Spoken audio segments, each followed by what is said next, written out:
इसको गिरा रहने दे, नीचे कोई नहीं, गिरा रहने दे सर। हो गया। मेरे प्यारे बच्चों, आप सभी को नमस्कार, जय माता दी। क्या हाल है? हर हर महादेव। बहुत सर्दी है। हाँ, अब अगले 4-5 दिन शायद शीतलहर बता रहे हैं, क्योंकि पहाड़ी क्षेत्रों में तवा की बर्फबारी हुई है, बम्पर बर्फबारी है। तो मेरे प्यारे बच्चों, आप सभी को हाथ जोड़ के नमस्कार। आप सब कैसे हैं? ठीक ठाक हैं? आज शाम से हम चर्चा करेंगे आज आपके साथ HCF एंड कैल्शियम भी। आइए मेरे प्यारे बच्चों, पढ़ना स्टार्ट करते हैं आगे। बचपन का प्यार, बचपन का प्यार कहीं भूल नहीं जाना रहा है?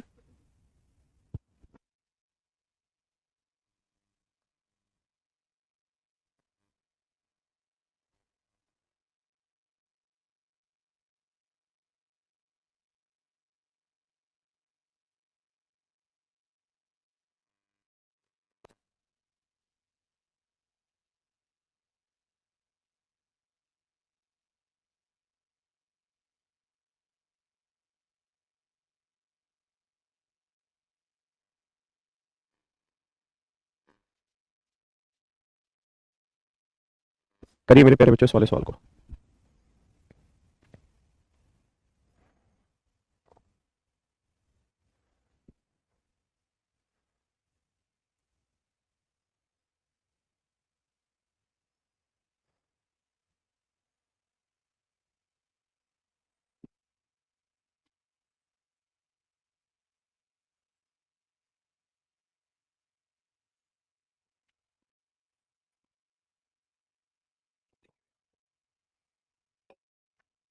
आइए मेरे बच्चे,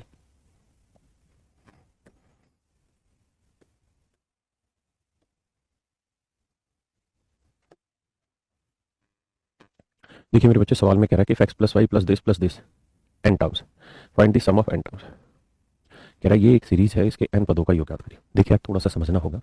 पहली टर्म है मेरे प्यारे बच्चों एक्स प्लस वाई, बहुत सुंदर। दूसरी टर्म है a square plus b square plus 2ab, यानी एक्स प्लस वाई का स्क्र। यहाँ देखेंगे तो a cube plus b cube plus 3a² b plus 3ab square, यानी ए प्लस बी का क्यूब, एक्स प्लस वाई का cube, and so on. And number of terms are n. N पदों की संख्या मेरे बच्चों, एन पदों की संख्या है। तो यहाँ जब आप लड़ाई करोगे तो आप कहेंगे कि सर फर्स्ट टर्म है मेरी x plus y, number of term ना कॉमन रेशियो भी निकालेंगे तो एक्स प्लस वाई ही आएगा, क्योंकि स्क्वायर है, ये सिंगल है तो एक्स प्लस वाई आएगा। तो सवाल में कह रहा है कि इसके एन पदों का योग ज्ञात करें।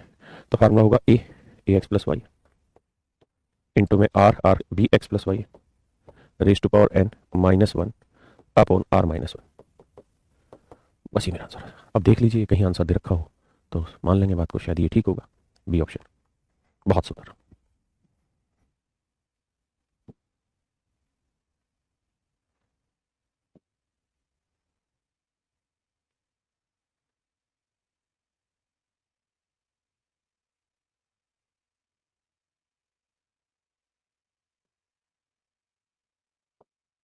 देखिए मेरे बच्चे, जीपी में एक खास बात और भी है।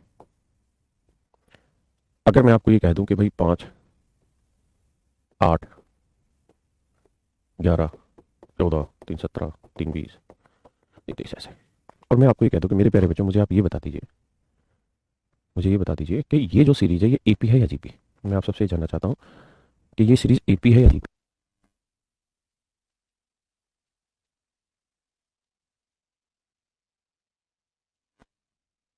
मेरे बच्चों ये बताइए, एपी है या जीपी? आप कहेंगे सर एपी। तो आगे मैं कुछ नहीं लिख रहा, तो इसका मतलब इनफाइनाइट टर्म है।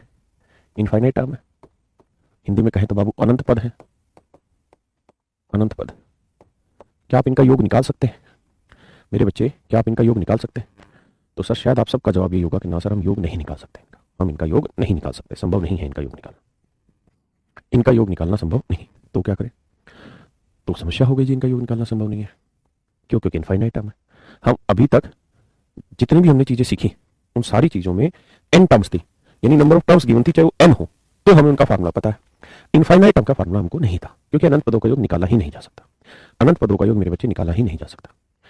ऐसे ही मेरे प्यारे बच्चों, अगर जीपी हो, यानी एपी में इनफाइनाइट टर्म का रेशियो नहीं निकाल, मतलब योग नहीं निकाल सकते। अगर मान लीजिए ये जीपी है और इसमें भी अनंत पद कर दूं, इनफाइनाइट टर्म कर दूं, तो क्या आप इसका योग निकाल सकते हैं? तो मेरे बच्चे नहीं निकाल सकते। इसका भी आप योग नहीं निकाल सकते, क्योंकि जब आपको यही नहीं पता कि नंबर ऑफ टर्म कितनी है, तो आप योग नहीं निकाल सकते। इसका मतलब इसका योग भी इनफाइनाइट होगा, निकाल नहीं सकते, अनंत होगा। हाँ है ना? दूसरी बात यह है कि अगर सीरीज ऐसी हो कि 40, 40 के बाद 20, 20 के बाद 10, 10 के बाद 5, 5 के बाद 5/2 और ऐसे ही इनफाइनाइट टर्म तक, क्या इस सीरीज का जोड़ निकाल सकते हैं? क्या इस सीरीज का जोड़ निकाल सकते हैं? तो मेरे बच्चे हाँ, जीपी में इनफाइनाइट टर्म का जोड़ निकल सकता है अगर कॉमन रेशियो 1 से छोटा हो। अगर कॉमन रेशियो यानी आर की वैल्यू 1 से छोटी होगी तो सम ऑफ इनफाइनाइट टर्म हम निकाल सकते हैं, इसमें कोई आपत्ति नहीं। जैसे फर्स्ट टर्म है 40, कॉमन रेशियो की बात करें तो 20/40, 1/2, तो सम ऑफ इनफाइनाइट टर्म का फार्मूला हो जाएगा a/1 - r। एक फार्मूला बनाया हुआ है सिर्फ उस केस के लिए जब आर की वैल्यू 1 से छोटी आ रही हो। तो फर्स्ट टर्म है 40/1 - r, आर की वैल्यू 1/2, तो 40, 2 एकम 2, 2 में से गया 1/2, 2 प्लट के ऊपर जाएगा, 40×80। तो क्या आप मेरी इस बात से सहमत हैं? तो मेरे प्यारे जी गौतम जी, मेरी बहुत क्लास छूट गई सर, डबल क्लासेस लेके कवर करूं या वहीं से जारी करूं? नहीं, कवर करिए, बुराई क्या है, आप घर पे ही हैं और कोई काम तो है नहीं, कवर कर लीजिए। तो क्या मेरी इस बात से सहमत है कि भाई जीपी में हम सर इनफाइनाइट टर्म का जोड़ निकाल सकते हैं और उसका फार्मूला होगा सम ऑफ इनफाइनाइट टर्म का a/1 - r। तो अगर आप आप यहाँ आए किस लिए, अजी आपने बुलाया इसलिए, आए हो तो काम भी बताइए, जरा जरा ठहरो अभी रुक तो जाइए।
आइए मेरे बच्चे,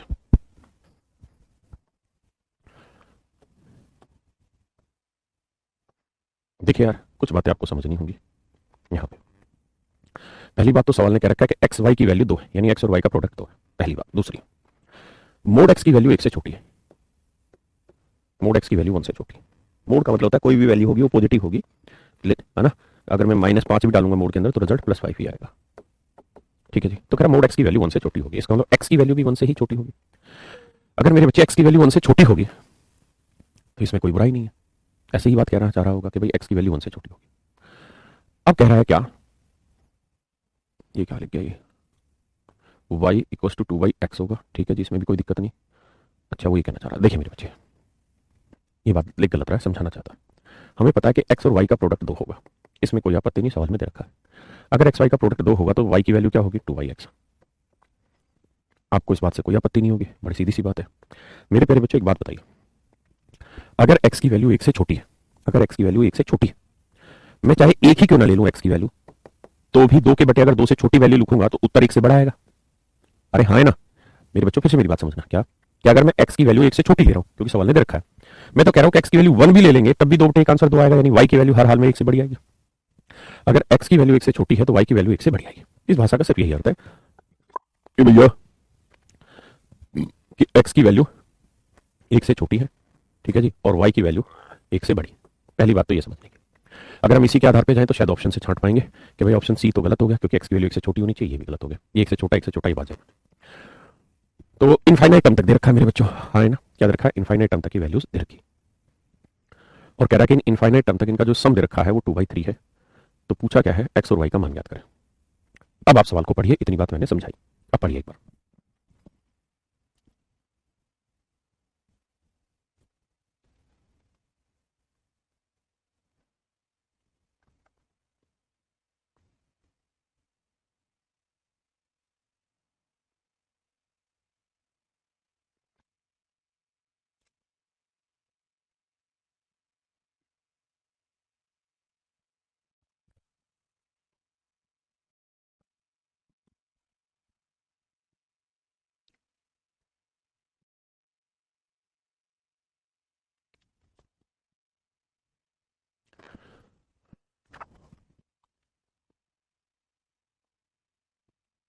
देखिए मेरे प्यारे बच्चों, अब आप चाहें तो दो ऑप्शन कैंसिल हो चुके हैं, आप दो ऑप्शन में से किसी एक को रख के वैल्यू चेक कर सकते हैं और फिर देख सकते हैं क्या यही आंसर आ रहा है या नहीं आ रहा।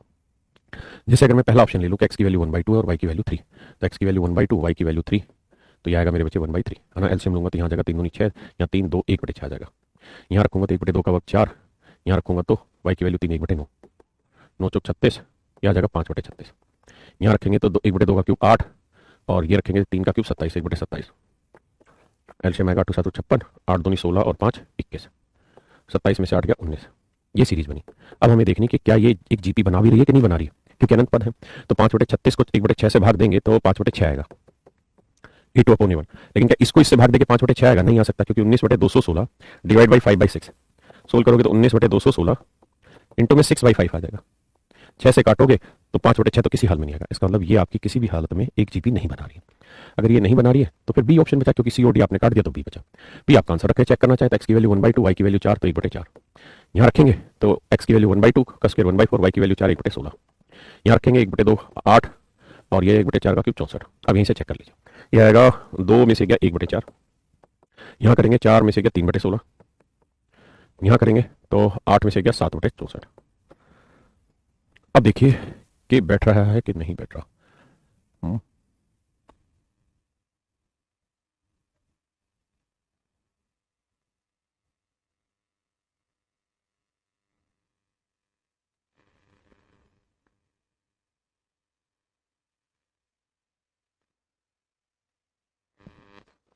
हम्म,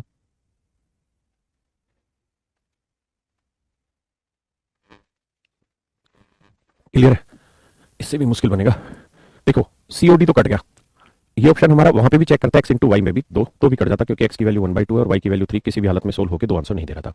इस वजह से भी ऑप्शन कट गया था। इसको चेक करते तो एक्स की वैल्यू एक्स इंटू वाई 2 है हमारा, तो एक्स की वैल्यू 1/2, वाई की वैल्यू 4, तो 2 दूनी 4, दो आंसर आ रहा है, तो ये वैसे भी सेटिस्फाई कर रहा है। लेकिन फिर भी अगर मान लीजिए आपको डिटेल इसे सोल्व करना होता तो कैसे करते? तो आपको यहाँ दो सीरीज बनानी पड़ती, एक एक्स स्क्र, एक एक्स क्यूब।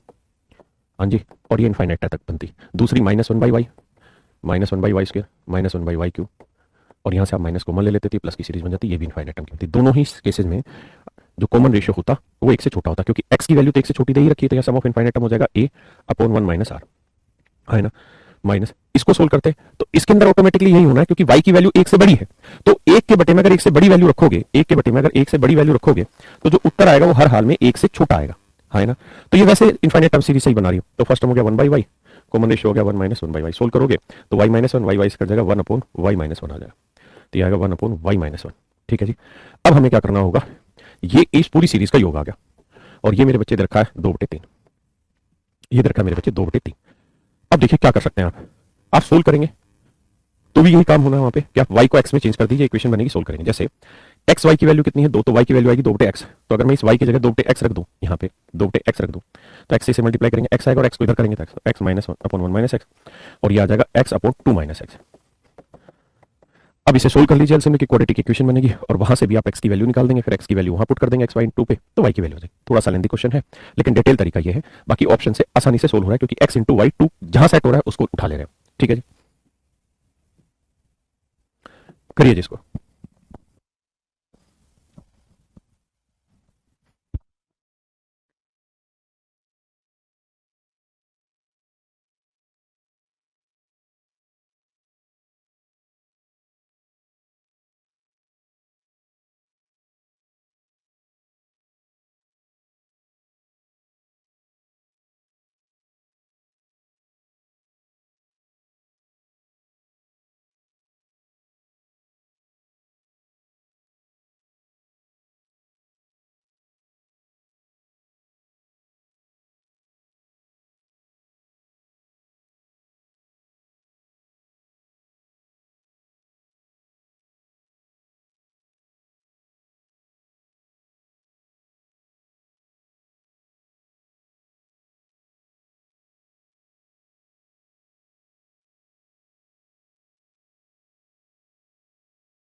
देखिए जी,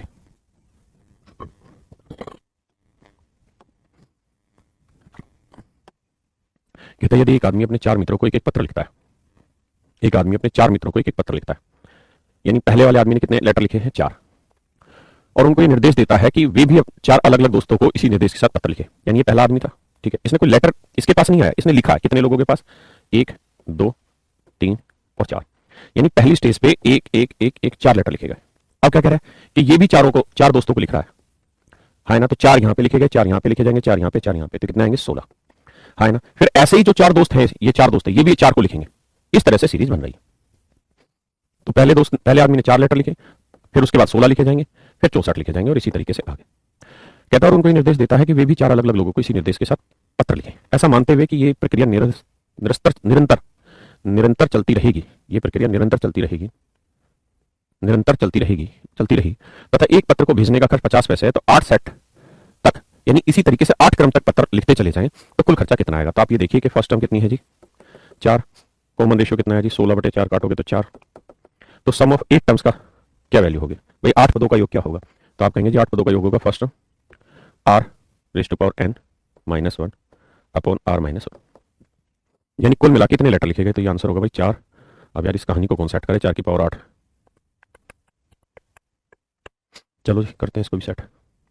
4 की पावर 8 -1 को ऐसे लिख लेते हैं 4 की पावर 4 की पावर 2 -1 की पावर 2, तो ये बन जाएगा a²-b²। तो इसका फार्मूला हो जाएगा a - b into a + b। तो देखो यार 4 की पावर 4 क्या होता है? 256। 256 में गया 255,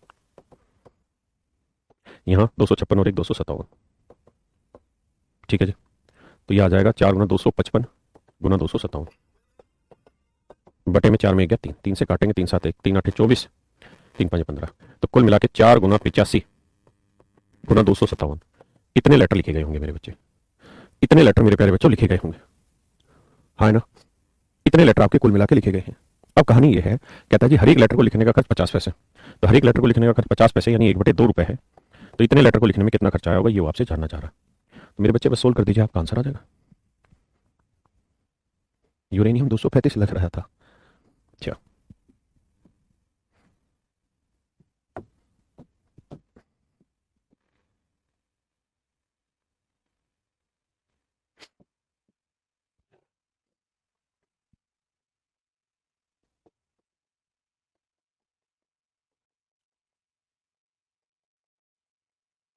सोल्व करिए।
देखिए मेरे प्यारे बच्चों,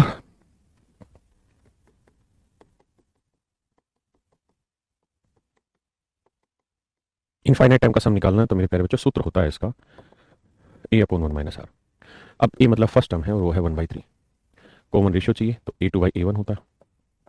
a2 है 1/9, a1 है जी 1/3, तो 1/9 गुना में 3/1 करोगे, 3 3 9 1/3 ही आएगा।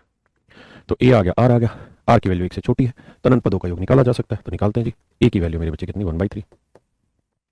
r की वैल्यू 1/3, 1/3, 3 कम 3 में गया 2/3, 3 से 3 तो आंसर आया 1/2, हाँ है ना? तो मेरे प्यारे बच्चों सम ऑफ इनफाइनाइट टर्म आ गया 1/2। इस बात का मतलब ये बना कि ये जो राम कहानी गाई है हमने, ये पूरी राम कहानी 1/2 को रिप्रेजेंट कर रही है। 25 को लिख सकते हैं 5 की पावर 2, और पूरे की ये जो सॉल्यूशन था जोड़ जाड़ करके हमने उत्तर निकाला था 1/2। ये हम समझाएं तुमको भैया, 5 की पावर 2 गुना 1/2, 2 से 2 काट लीजिए, आपका उत्तर आ जाएगा 5। That is your answer. बात समझे कि नहीं? करिए जी।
देखिए मेरे बच्चे, समझिएगा बात।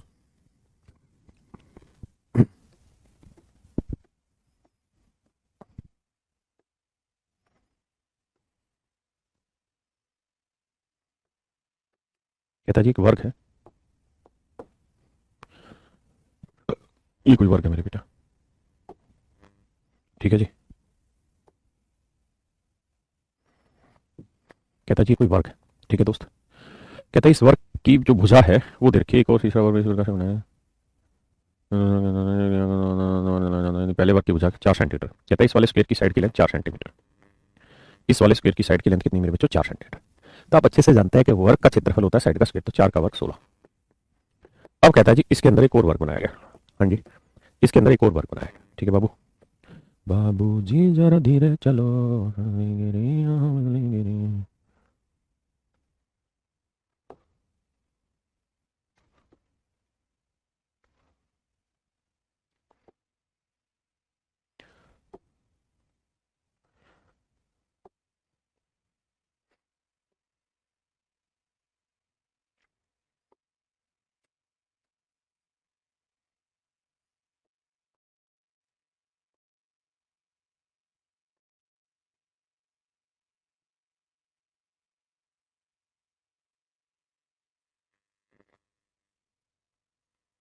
सवाल में कह रहा भैया क्या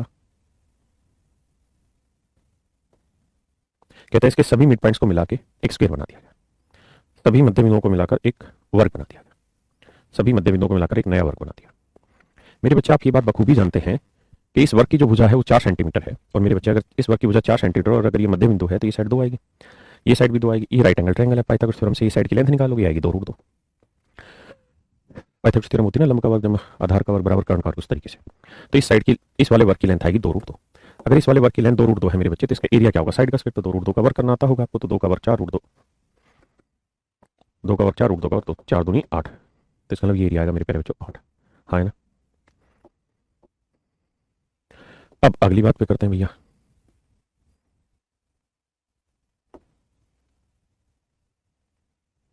अब कहता है जी इसकी साइडों के मिड पॉइंट को मिला दिया गया, इन साइडों के मिड पॉइंट को मिला दिया गया और मिला के एक वर्ग बना दिया गया। तो मेरे बच्चों ये बेसिकली एक एपी बनाएगा, ऐसे ही फिर आगे बनाएगा, ऐसे ही आगे बनाएगा कि इनके मिड पॉइंटों को मिला के एक और वर्ग बना दिया, ठीक है जी। फिर इसी को लेके आगे एक वर्ग बना दिया, फिर भैया इसी को लेके एक और वर्ग बना दिया जी। मैं रुक जा,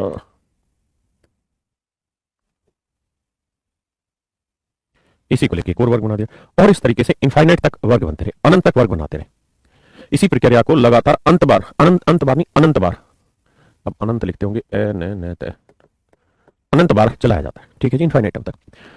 तो मेरे बच्चे ये इनफाइनाइट टर्म तक चलाया गया। अब सवाल में कह रहा है क्या, कैसे भाई, फर्स्ट टर्म हो गई आपकी 16, कॉमन रेशियो 8/16 करोगे मेरे प्यारे बच्चों, आपका निकल के आएगा 1/2, 8 कमा 8 दूनी 16।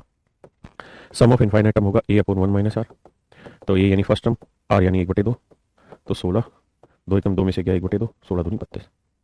यानी मेरे प्यारे बच्चों इसके अनंत पदों का जो योग आया वो 32 आया। दोनों लैंग्वेज देख लेते हैं। Square is drawn by joining the mid points of the side of A given square. A third square is drawn inside the second square in the same way, and this process continue indefinitely ना लिखे infinitely लिख दीजिए। if the side of the first square is 4 cm then the sum of the areas of whole square। ठीक तो है, ठीक तो है, कहाँ दिक्कत है? जीपी कैसे हुआ?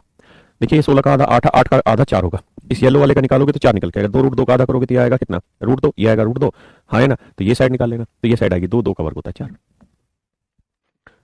ये बचपन का प्यार है तुम्हारा, करिए जी।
आइए मेरे प्यारे बच्चों,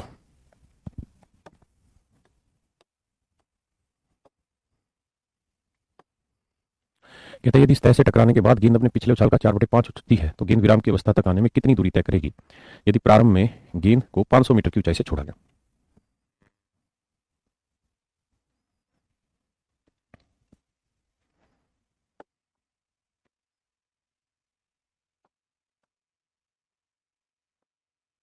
मेरे बच्चे पहले इस वाले सवाल को करिए, फिर इसकी प्रैक्टिस हो जाएगी आपकी। प्लीज पहले सवाल को पढ़ लीजिएगा, फिर मैं इसी को करा रहा हूँ, सेम वही सवाल है, डाटा थोड़ा ठीक।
करता हूँ।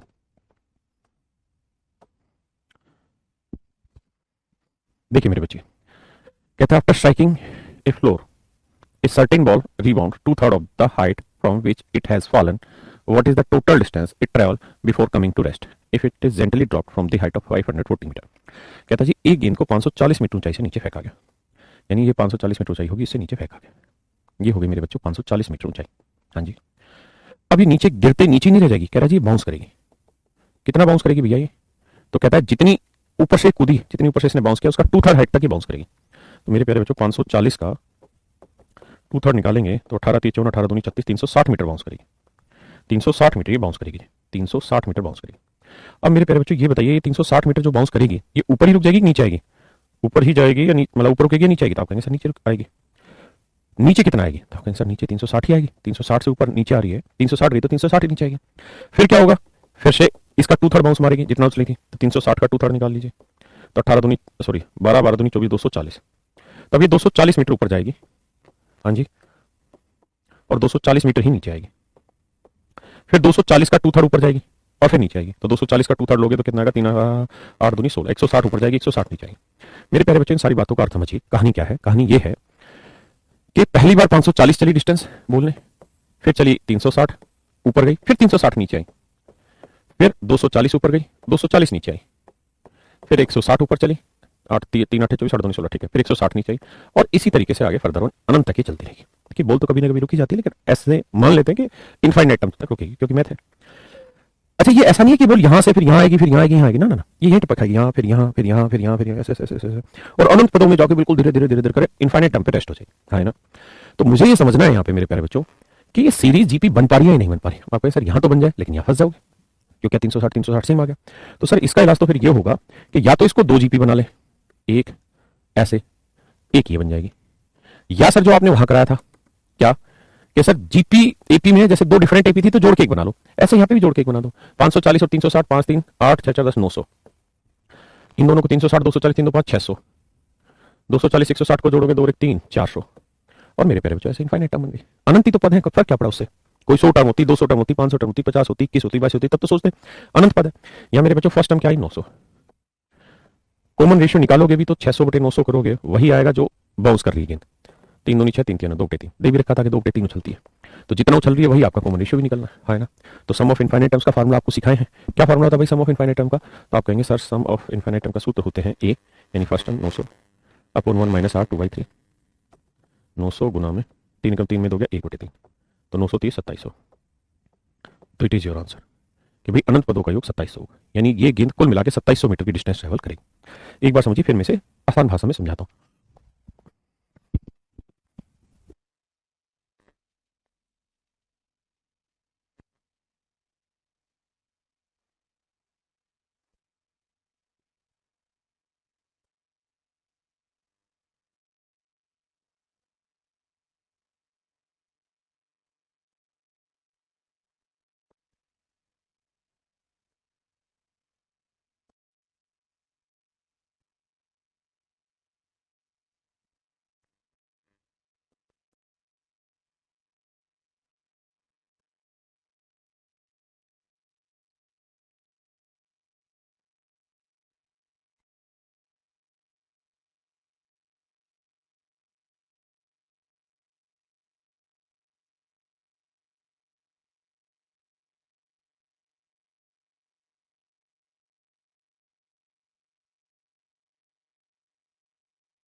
इस सवाल में पेपर में कैसे करें? मुझे लगता है पेपर में आपको एक काम करना चाहिए, बाकी कुछ नहीं। पेपर में सिर्फ आप ये देखिए, कोई सीरीज मत बनाइए, कुछ नहीं, सिर्फ एक काम करिए कि गेंद जो है पहली बार कितनी ऊंचाई से फेंकी गई और फिर ऊपर कितनी उछली, यानी एक बार गेंद ऊपर से नीचे जाना और फिर ऊपर आने तक कितनी दूरी चली। तो 540 जमा 360 जोड़ दीजिए, आप कहेंगे सर 900 मीटर। तो ये आ गई सीरीज की आपकी फर्स्ट टर्म। अब फार्मूला लगा दीजिए भाई, फर्स्ट टर्म होगी 900, कॉमन रेशियो वही होगा जितनी उछली, तो आंसर आ जाएगा 2700 डायरेक्ट। सिर्फ फर्स्ट टर्म निकालिए और किसी चीज की जरूरत नहीं आपको, जैसे इस सवाल में आ जाइए।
देखिए मेरे बच्चे, आप सिर्फ ये देखिए कि भैया 500 मीटर ऊंचाई से चीजें फेंकी गई है।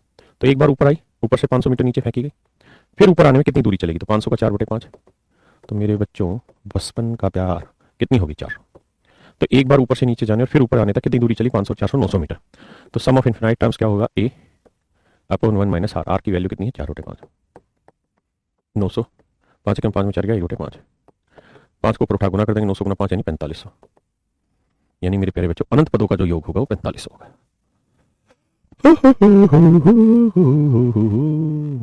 बचपन का प्यार नहीं भूल नहीं जाना रे। हाँ, बचपन के प्यारे वाले लड़के का एक्सीडेंट हो गया, लेकिन वो ठीक है। एमपी हाई कोर्ट के लिए कितना पढ़ना पड़ेगा? मुझे क्या पता है एमपी हाई कोर्ट के लिए कितना पढ़ना पड़ेगा। पढ़ते रहिए। कहाँ है क्वांटिटी छाट रहे हैं कि कितना पढ़ना पड़ेगा भाई। ड्यूरोसेल छोटा पावर 40 रुपए पर सेल। 2 रुपए पर सेल खरीदे थे अभी।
कहता है यदि सतह से टकराने के बाद गेंद अपने पिछले ऊंचाई का 4/5 ऊपर उठती है तो गेंद फेंकी गई है भैया 120 मीटर ऊंचाई से। उठेगी कितना बाबू? 4/5। तो 120 का 4/5 का नहीं ले लिए? 24 पंजे 120, 24 चौक 96, समझे? तो 120 और 96 जोड़ेंगे तो आएगा 216, नोट 211, 216। फर्स्ट हम 216, 1 माइनस आर, आर की वैल्यू 4/5। तो भैया 216, 5 कम 5 में 4 गया, 1/5, 1080। That is your answer.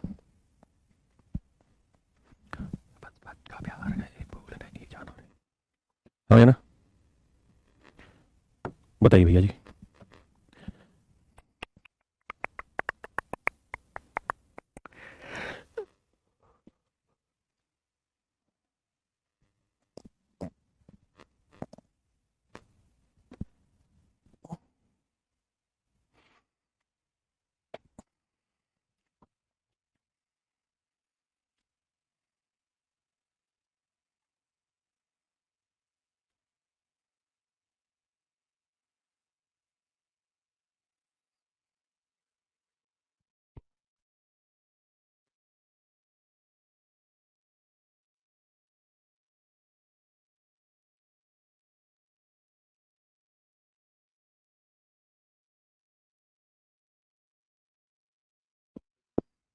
देखिए मेरे प्यारे बच्चों, कहते हैं निम्नलिखित विकल्पों में से कौन सा T10 इंटू T15 के बराबर है? ध्यान दीजिए।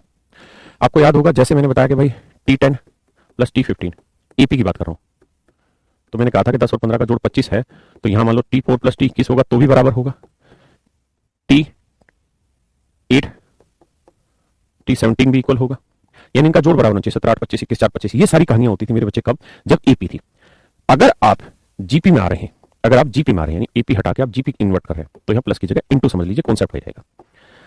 अगर आप यही चीजें जीपी में करना चाहते हैं तो यहाँ इंटू आ जाएगा, बाकी सेम रहेगा। जैसे इसको देखेंगे तो ये हो जाएगा ए, भाई ये बताया है ना जीपी में तुमको, टीएन। nth टर्म निकालने का सूत्र क्या लिखा था? A r s to power n minus one, हाँ है ना? तो अगर भैया 10वां पद पूछे तो a r s to power 9, 15वां पद पूछे तो a r s to power 14। जोड़ेंगे तो ए स्क्र 14 और 9 23। अब मान लीजिए इसको करेंगे तो ये आएगा a r raise to power 7, ये आएगा a r raise to power 16। तो ए और ए स्क्र 7 और 16 23, तो आर 23। तो मेरे प्यारे बच्चों, यही मैं आपको समझाना चाह रहा था। अगर आप समझे तो क्या, कि ये चीजें बराबर आ रही हैं, जो यहाँ है वही वैल्यू यहाँ है ना? किसी भाई को कोई दिक्कत है? नहीं।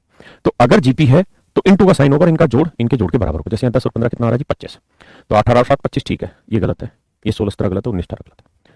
समझ पाए मेरे बच्चे? देखिए भाई, कमेंट बंद हो गए।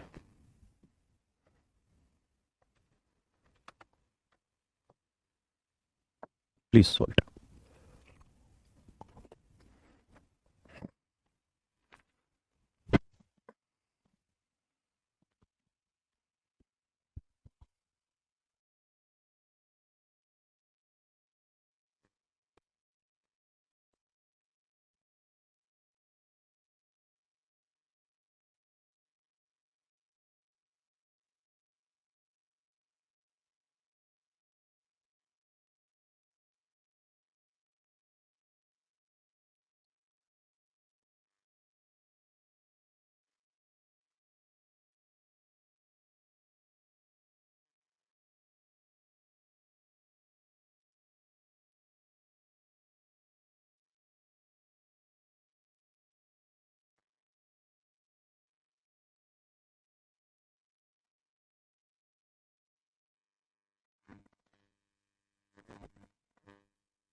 देखिए मेरे बच्चे, सवाल में क्या विशेष बात है।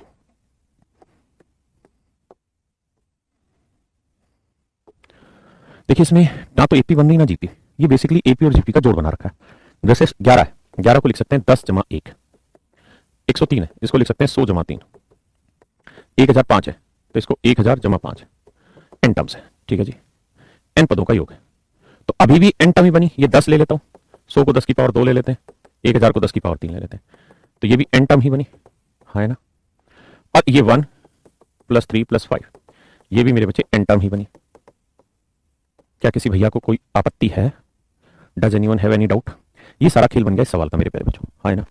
अब हमें इसको जोड़ना है, तो ये मेरे बच्चे बनी जीपी, तो जीपी के सम ऑफ एन टर्म्स का फार्मूला होगा ए, आर भी 10 ही है, n minus 1 upon r minus 1, तो 10 में से 1 गया 9, प्लस आप ये बात जानते हैं कि sum of first n odd natural number है, ओड नंबर है, तो इनका सम होगा एन स्क्वायर। लिखवा भी रखें, आपको याद होगा, नहीं तो एपी लगा दीजिए, ठीक है, बस ये आपका आंसर होगा। तो 10/9 10 की power n minus 1 plus n square B option, ठीक है। तो चलिए मेरे बच्चे, अब आपकी एपी जीपी दोनों कंप्लीट हो गई हैं, बाकी चीजें बाद में, कल फिर अगला टॉपिक इसमें उठाएंगे, ठीक है। Thank you very much, have a nice day to all of you.